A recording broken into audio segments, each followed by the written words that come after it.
KKMD 801화 미군사 전문지 브레이킹 디펜스 번역. 질질 끄는 미 하이마스 납품에 지친 에스토니아. 한국 K239 천무로 갈아타겠다.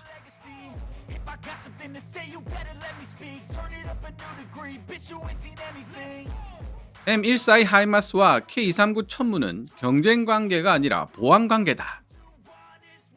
미국의 초대형 소셜뉴스 웹사이트 레딧에 한 네티즌이 올린 글입니다. 해당 네티즌의 설명에 따르면 미국 록히드 마틴이 만든 M142 하이마스의 가장 큰 장점은 기동성에 있습니다. M142 하이마스의 최대 속도는 시속 85km, K39 천무의 최대 속도는 시속 80km 정도입니다. 하지만 해당 네티즌이 말하는 M142 하이마스의 기동성 우위란 이러한 전술적 기동성이 아닌 전략적 기동성에 있습니다. 다른 말로 설명하자면 M142 하이마스는 C130 수송기로 공수가 가능한 유일한 다연장 로켓 시스템으로 그 어떤 다연장 로켓 시스템보다 신속한 전개 속도를 자랑합니다. 그러나 단순 화력으로만 따진다면 K239 천무를 따라갈 다연장 로켓 시스템은 없습니다. 비록 C130 수송기로의 공수는 불가능하지만 M142 하이마스가 흉내내기 어려운 화력을 자랑한다는 것입니다. 또 다른 네티즌은 K239 천무가 집속탄의 일종인 이중목적 개량 고폭탄 DPCOM을 사용할 수 있는 유일한 다연장 로켓 시스템이라는 사실도 지적하고 있죠. 따라서 미국 웹사이트 레딧에 미국 M142 하이마스, 이스라엘 PULS, 그리고 대한민국 K239 천무를 비교하는 내용을 올린 네티즌은 이스라엘 PULS보다 K239 천무가 보다 우수한 시스템으로 이해되고 M142 하이마스를 K239 천무로 보완하는 것이 가장 좋은 결과를 가져올 것이라는 결론을 내리고 있습니다. 우연의 일치인지는 모르지만 실제로 M142 하이마스를 실전 배치하고 있는 아랍에미리트와 폴란드가 K239 천무를 추가로 도입하고 있어 해당 네티즌의 추론을 뒷받침하고 있는데요. M142 하이마스를 6문 도입한 에스토니아도 K39 천무를 별도 도입하려는 움직임을 보이고 있습니다. 2025년 2월 15일 미국의 군사 전문지 브레이킹 디펜스가 게재한 기사를 함께 살펴볼까요? 브레이킹 디펜스 기사 원문은 노란색 글자로, 제 생각이나 역주는 하얀색 글자로 표시됩니다. 미국 정부가 리드 타임과 생산 슬롯에 대한 우려를 해소하지 못할 경우 에스토니아는 록히드 마틴에서 만든 M142 고기동 포병 로켓 시스템, 일명 하이마스의 두 번째 구매 계획을 폐기할 수 있으며 빠르면 몇 달 안에 이에 대한 결정이 내려질 가능성이 있다고 발틱 국가 에스토니아의 국방부 장관이 브레이킹 디펜스에 말했다. 에스토니아 국방부 장관 한노 페부쿠르는 지난 금요일 개최된 미넨 안보회의 인터뷰에서 다음과 같이 말했다. 저는 미국 정부와 대화를 할 준비가 되어 있으며 미국 정부에게 M142 하이마스의 생산을 앞당길 준비가 되어 있는지 혹은 우리 에스토니아를 위한 생산 슬롯을 더 일찍 확보해 줄 준비가 되어 있는지 여부를 물어보고 싶습니다. 오늘 우리가 수집한 정보에 따르면 M142 하이마스 납품 기간이 매우 길어질 것이 분명하고 우리 에스토니아에게 주어진 시간은 많지 않기 때문입니다.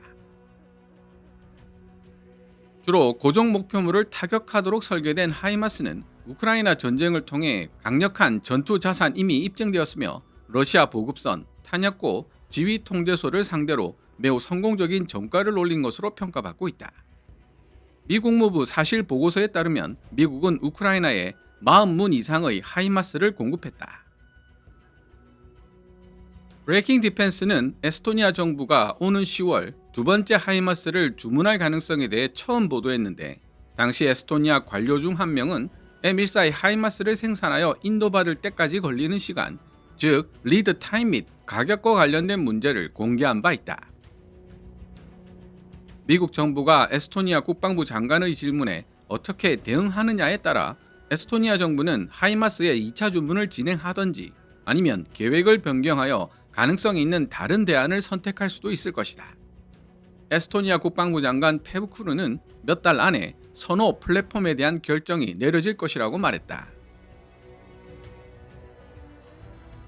터키 로켓산의 칸과 이스라엘 엘빗의 PULS가 에스토니아 수주전에 참여하고 있는 것으로 알려져 있지만 브레이킹 디펜스와의 인터뷰에서 페브쿠르 국방부 장관은 대한민국 하나 에어로스페이스에서 만든 K-239 천무만 언급했다. 폴란드는 이미 K-239 천무의 고객이고 노르웨이에서도 K-239 천무의 도입을 고려 중이다. 하나 에어로스페이스는 에스토니아에 K9 썬더 자주포 36문을 제공하고 있는 중이다. 개발국인 이스라엘을 비롯해 덴마크, 네덜란드, 스페인, 독일 등 5개 나라에서 운용되고 있는 이스라엘 엘빗 PULS에 비해 터키 로켓산 칸은 현재 터키에서만 운용되고 있습니다. 터키 칸에 대해서는 기사 번역을 마친 뒤에 다시 이야기해 보도록 하겠습니다. 페브쿠르 에스토니아 국방부 장관은 하나 에어로스페이스에 대해 최종 결정이 목전에 달한 포병 시스템 수주전 경쟁사들 중 하나라고 말하며 지난달 한국의 김선호 국방부 장관 대행과 하나 에어로스페이스 관계자들을 만났다고 덧붙였다. 로키드 마틴은 하이마스 생산에 대한 질문에 즉각적으로 응답하지 않았다. 미국 국무부 관계자는 로키드 마틴이 질문에 즉각적으로 답변하지 않은 배경에 대해 정책상 잠재적이거나 보류 중인 무기 이전 건에 대해서는 의회에 공식적으로 통보되기 전에 미리 언급하거나 확인해 줄 수 없게 되어 있다고 설명했다. 하이마스와 우크라이나. 에스토니아는 우크라이나를 지원하기 위해 자체 장비를 대규모로 공여했기 때문에 장거리 화력에 어느 정도 투자해야 할 필요가 있었다. 이런 사실은 브레이킹 디펜스와 페브쿠르 에스토니아 국방부 장관 사이에 진행되고 있던 인터뷰를 방해하며 등장한 우크라이나 전 외무부 장관 드미트로 쿨레바의 발언에 의해 명확해졌다. 페브쿠르 국방부 장관이 기자와 인터뷰 중이라는 사실을 확인한 후 쿨레바 우크라이나 전 외무부 장관은 에스토니아의 지원이 우크라이나 정부에 얼마나 큰 의미가 있는지 공개적으로 강조하고 싶다고 말했다. 쿨레바 전 우크라이나 외무부 장관은 다음과 같이 말했다. 우크라이나인들은 아마도 에스토니아를 다른 그 어떤 나라보다 높이 평가할 것이 분명하다. 왜냐하면 에스토니아인들은 그들이 가지고 있던 모든 포병 시스템을 우리에게 주었고 에스토니아보다 훨씬 더 강력한 국방력을 지닌 다른 나라들처럼 포병을 우크라이나에게 줘버린다면 살아남을 방법이 없다며 우는 소리도 하지 않았기 때문이다. 이러한 공여로 인해 발생한 전력 공백을 메우기 위해 에스토니아 정부는 6문의 하이마스를 주문했다. 사거리 70km부터 300km 사이인 여러 종류의 로켓 유도탄과 통신 시스템, 교육 및 물류를 포함하는 2억 달러 이상의 가치가 있는 패키지도 함께 도입하는 1차 하이마스 주문으로 에스토니아는 전력 향상에 큰 진전을 이루었다. 지난달 미국 아칸소주 캠든에 있는 로키드 마틴 본사에서 열린 하이마스 인도식에 참여한 페브쿠르 국방부 장관은 공식적으로 우리는 문제 해결을 위한 열쇠를 드디어 손에 넣게 되었다고 말했다.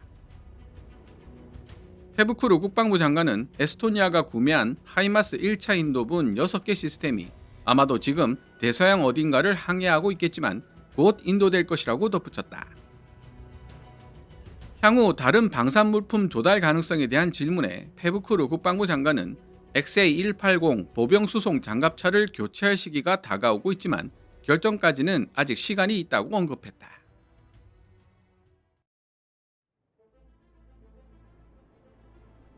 지금까지 2025년 2월 15일 미국의 군사 전문지 브레이킹 디펜스가 게재한 기사 Estonia wants answers from US on HIMARS production could turn to other options in months. 하이마스 생산에 대한 미국의 답을 요구한 에스토니아, 향후 몇 달 안에 다른 옵션을 선택할 수도 있다를 번역해 보았습니다. 서두에서 설명드렸듯이 M142 하이마스와 K239 천무는 비록 같은 시장을 두고 경쟁하는 관계처럼 보이지만 서로 배타적이라기보다는 상호 보완적인 관계를 지니고 있습니다. 더구나 M142 하이마스의 생산을 시작해서 완성하는 데까지 걸리는 시간을 의미하는 리드 타임은 줄어들 생각을 하지 않고 생산 슬롯까지 뒤로 밀리고 있는 상황이기 때문에 전력 공백을 시급하게 메워야 하는 국가 입장에서 K239 천무만한 대안이 보이지 않는 상황이기도 합니다. 개인적으로 M14의 하이마스를 도입하여 운용하는 국가들 중에서 에스토니아나 폴란드처럼 K39 천무를 추가 도입하는 국가들이 늘어날 것이라고 추론하는 이유가 바로 여기에 있습니다. 마지막으로 본문 중에 언급되고 있는 터키의 다연장 로켓 시스템 칸에 대해 잠시 이야기해 보겠습니다. 터키 칸은 중국 단거리 탄도미사일 B-611의 기술을 이전받아 만들어진 것인데요. 터키 육군용으로 출시된 것은 보라, 해외 수출용으로 출시된 것을 칸으로 부르고 있습니다. 인터넷으로 자료를 찾아보면 터키 칸의 사거리는 80에서 280km, 원형 공산 오차 CEP는 10m 이상, 위성 항법 장치 GPS와 글로나스, 관성 항법 장치 INS로 유도되는 것으로 나타나 있습니다. 중국 기술이 도입된 다연장 로켓 시스템인 만큼 미국의 동맹국이나 나토 국가들에게 받아들여지기는 쉽지 않을 것 같다는 생각이 듭니다. 해외 네티즌들이 다연장 로켓 시스템을 이야기할 때에도 거의 언급되지 않는 시스템이기도 하고요. 오늘 KKMD에서 준비한 내용은 여기까지입니다. 방송되었던 내용들은 KKMD 공식 블로그에서도 만나보실 수 있으니 구글이나 네이버 검색창에서 KKMD를 검색해 보시기 바랍니다. KKMD는 여러분들께서 챙겨봐 주시는 광고 수익으로 운영되고 있습니다만 영상 제작을 직접 지원하고 싶다면 농협 948112-16701호로 후원해 주셔도 됩니다. 지금까지 시청해 주셔서 감사합니다. 케빈스 밀리터리 채널 KKMD